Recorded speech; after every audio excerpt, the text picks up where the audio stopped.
Bismillahirrahmanirrahim. Assalamualaikum warahmatullahi wabarakatuh kepada semua. Jadi hari ini kumpulan kami iaitu terdiri daripada Nur Akilah Fitriah binti Zukiman, saya sendiri Muhammad Hafiz Syamil bin Ahmad Sabri dan Nurul Saliza binti Muhammad Faizal akan menerangkan berkenaan falsafah pendidikan khas dan hubungannya dengan pendidikan kesihatan. Seterusnya. Okey, kita pergi dulu falsafah pendidikan khas dan apakah kaitannya dengan pendidikan kesihatan.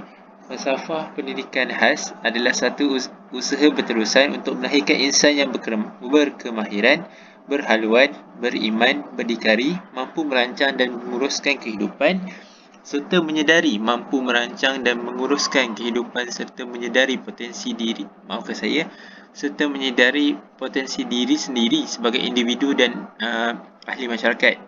Okey, ini yang telah termaktub dalam falsafah pendidikan khas ataupun FPK. Seterusnya, pendidikan kesihatan adalah pendidikan untuk kesihatan, bukan hanya pengetahuan tentang kesihatan. Okey, jadi kita tahu yang pendidikan kesihatan ni dia meliputi aspek-aspek yang telah ditekankan dalam falsafah pendidikan khas, seperti dia nak pelajar pendidikan khas ni sentiasa mempunyai fizikal tubuh badan yang baik, jasmani, emosi yang stabil, rohani yang baik, dan memiliki intelek dan seterusnya, sosial. Okey, kerana mereka juga berhak untuk mendapatkan sebagaimana yang kanak-kanak yang lain. Okey, pendidikan kesihatan bukan semata-mata untuk menyembuh, mengurang atau mencegah penyakit, malah untuk mencapai keadaan fizikal, mental dan sosial yang optimum untuk individu, keluarga dan komuniti. Seterusnya, program pendidikan khas seharusnya menggalakkan dan memudahkan aplikasi pengetahuan kesihatan untuk meningkatkan amalan gaya hidup sihat sepanjang hayat. Jadi, guru-guru pendidikan khas ni perlu menerapkanlah setiap isi pengajaran yang terdapat dalam pendidikan khas supaya kanak-kanak ini juga terdedah dengan amalan-amalan gaya hidup sihat untuk memastikan kehidupan mereka ni sentiasa harmoni dan mereka mampu berdikari sendiri untuk menjaga kesihatan mereka. Slide seterusnya. Okey, pendidikan kesihatan memberi pendedahan kepada murid berkeperluan khas tentang kesedaran menjaga kesihatan dengan mengamalkan gaya hidup yang sihat meliputi pelbagai aspek. Okey, seperti yang saya terangkan tadi, bukan sahaja daripada aspek senamannya, tapi juga menitik beratkan persekitaran, pemakanan, untuk memastikan mereka mengamalkan gaya hidup sihat. Individu perlu faham dan menghayati pengetahuan, kemahiran dan pengalaman pendidikan kesihatan agar dapat mengamalkan gaya hidup sihat sebagai budaya masyarakat. Seterusnya, individu perlu bersedia menyesuaikan diri dengan cabaran perubahan persekitaran dan sosial. Jadi kita tahu yang persekitaran kita ni mungkin akan terdedah kepada pelbagai pencemaran disebabkan oleh tangan-tangan manusia. Jadi kita sekarang ni menghadapi pencemaran seperti pencemaran udara, pencemaran air dan sebagainya. So kita perlulah memastikan diri kita ni sentiasa dapat mengelakkan diri daripada terkena sebarang penyakit dan sebagainya. Seterusnya. Okey, jadi hubungan antara pendidikan kesihatan dengan falsafah pendidikan khas ni. Falsafah pendidikan khas telah menekankan supaya kanak-kanak murid berkeperluan khas ni diberi juga perhatian terhadap mereka punya aspek seperti jasmani, emosi, rohani, intelek dan sosial. Jadi seterusnya kita akan lihatlah satu-satu aspek ini. Seterusnya. Okey, jasmani. Kita pergi daripada jasmani. Aspek yang pertama, okey, yang jasmani ni merujuk pada fizikal individu, iaitu berkaitan dengan tubuh badan. Okey, dalam pendidikan kesihatan modul 1, kesihatan fizikal menekankan aspek perkembangan fizikal serta penjagaan kesihatan diri, keluarga dan masyarakat. Okey, jasmani juga merujuk kepada kesihatan tubuh badan dan dalam memastikan tubuh badan kita sentiasa sihat, kita perlu mengamalkan gaya hidup sihat sepanjang hayat. Sebab apa? Sebab untuk memastikan masa depan kita ni tidak orang cakap macam ni, kita tidak mudah dapat penyakit apabila tua. Sebab apa? Sebab kita mengamalkan dari segi penjagaan tubuh badan, senamannya, dari segi pemakanannya, okay, dan sebagainya. Okay. Seterusnya saya serahkan kepada Nurul Saliza.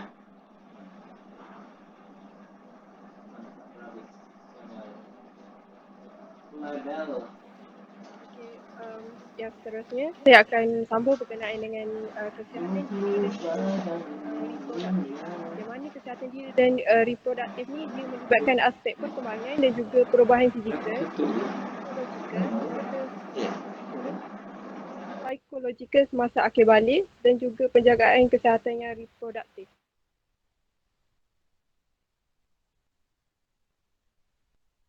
Okey.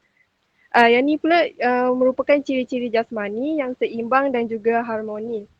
Yang mana ciri-ciri yang pertama, kanak-kanak ni dia jika kanak-kanak ni ada jasmani dan yang seimbang dan harmonis, mereka akan mempunyai tubuh badan yang sihat dan juga sihat dari segi emosi.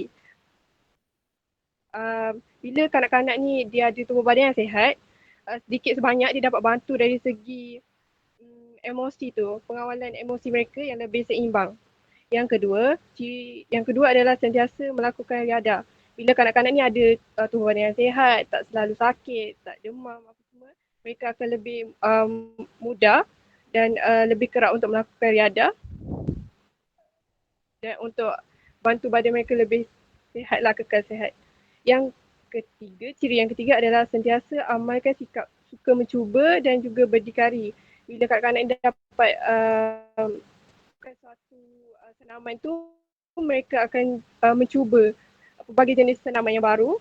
Dan juga bila mereka dah didedahkan dengan perkara-perkara seperti ini, mereka akan cuba untuk berdikari pula. Maksudnya tanpa bimbingan ibu bapa ke, mereka boleh, kalau masa lapang tu mereka boleh berdikari untuk buat senaman ni untuk terus sihatkan tubuh badan mereka. Okay, yang ciri yang keempat adalah guna bakat yang diri untuk kesejahteraan diri dan masyarakat. Maksudnya mungkin ada juga kanak-kanak yang mereka mempunyai bakat dari segi jasmani. Kerana mereka tahu mereka ada tubuh badan yang sihat, mungkin mereka boleh terlibat dengan sukan. Dari situ mereka boleh cungkil bakat dan keupayaan mereka yang mereka sendiri tak tahu sebelum ni. Yang seterusnya,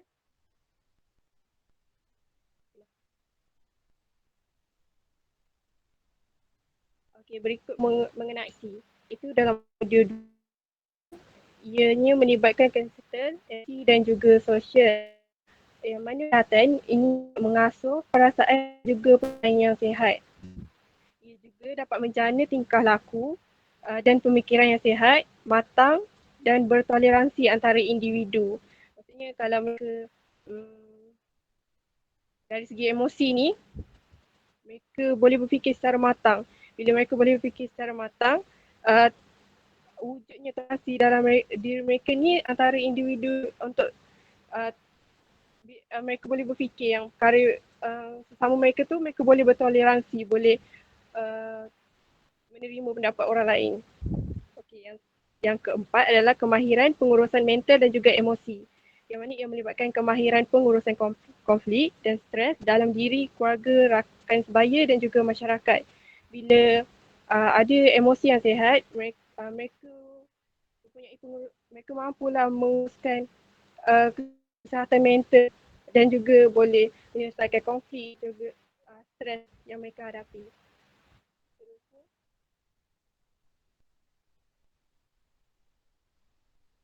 Ini pula ciri-ciri emosi yang seimbang dan juga harmonis. Yang ini adalah bila mereka ada emosi yang seimbang, mereka akan lebih mudah untuk mempunyai perasaan yang lebih tenang. Mereka tak selalu tertekan, jadi lebih mudahlah untuk kanak-kanak ni tenang, tak kuat marah, tak mudah untuk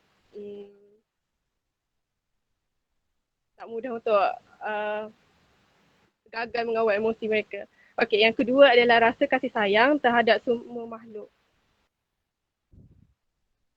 Yang ketiga pula adalah saling menghormati antara orang lain. Yang keempat, tingkah laku terkawan. Maksudnya bila mereka berjaya mengawal emosi mereka, tingkah laku mereka ni lebih terkawal lah. Yang kelima, selalu bersikap dan juga terbuka.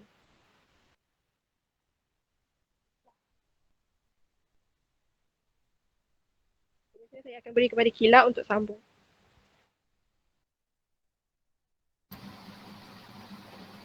Okey, saya akan sambung pembintangan daripada Selisa tadi. Aspek seterusnya ialah dari segi rohani. Okay, rohani kat sini merujuk kepada pembentukan dan pembinaan watak dan jati diri manusia. Dalam pendidikan semula, pendidikan kesihatan pula, rohani ni dia merujuk kepada kekeluargaan, kepentingan institusi perkahwinan, kekeluargaan dan tanggungjawab ahli dalam keluarga. Macam tadi kita tahu dia melibatkan kesihatan, emosi dan macam-macam lagi. Jadi rohani dekat sini setiap ahli keluarga tu ada tanggungjawab dan peranan masing-masing dalam institusi kekeluargaan ni. Jadi dengan mereka kekalkan dengan mengubah institusi kekeluargaan ni, maka rohani tu maybe akan terjaga, lebih terarah. Okay, contoh ciri-ciri individu yang mempunyai rohani seimbang dan harmonis ada 5. Yang pertama ialah menyedari adanya pencipta dan mempercayainya. Ini untuk Malaysia mempunyai pelbagai agama, jadi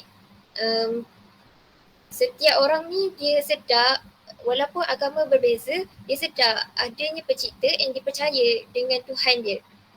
Okay, yang kedua, mengamalkan sikap bertanggungjawab kepada agama, diri, masyarakat, bangsa dan juga negara. Okay, yang kedua ialah menghargai dan mensyukuri anugerah Tuhan. Orang yang harmoni dia seimbang ni, dia senang untuk menghargai dan mensyukuri apa-apa je yang jadi dalam hidup dia. Walaupun sekecil-kecil anugerah ke, sekecil-kecil rezeki, mereka akan tetap bersyukur dan tak banding antara satu sama lain. Okay, seterusnya ialah memupuk dan membina disiplin diri. Disiplin diri ni boleh kita bentuk melalui jiwa yang tenang. Seterusnya ialah membentuk akhlak mulia, sopan. Kita tengok orang-orang yang baik ni, yang akhlak dia mulia, tingkah laku dia sopan, dia mesti rohani dia seimbang, dia percaya kepada agama, dia bertanggungjawab, dia belajar bersyukur. Macam inilah antara ciri-ciri individu mempunyai rohani seimbang dan juga manis. Okey, seterusnya ialah intelek. Kalau kita bercakap pasal intelek ni, ia mengenai ilmu, nilai ilmu dan juga peranan ilmu dalam pembangunan insan dan juga masyarakat. Ilmu ni dia mempengaruhi, mengubah serta membentuk diri serta masyarakat manusia. Intelek ni dia boleh mengubah manusia dan masyarakat yang macam menjadikan sesuatu tu amat tinggi nilai dia. Intelek juga boleh memperkaya dan mengukuhkan ilmu, tetapi juga mencabar dan mengubah ilmu yang sedia ada pada manusia. Intelek ni pasal ilmu. Jadi bila kita kaitkan dengan dengan pendidikan kesihatan, bila kita ada lagi ilmu, kita boleh tingkatkan lagi teknologi ke pengetahuan kita tentang yang tadilah Syam cakap tadi, dekat persekitaran macam pencemaran tu, kita boleh tahu apa yang menyebabkan pencemaran tu, macam mana nak elak pencemaran tu.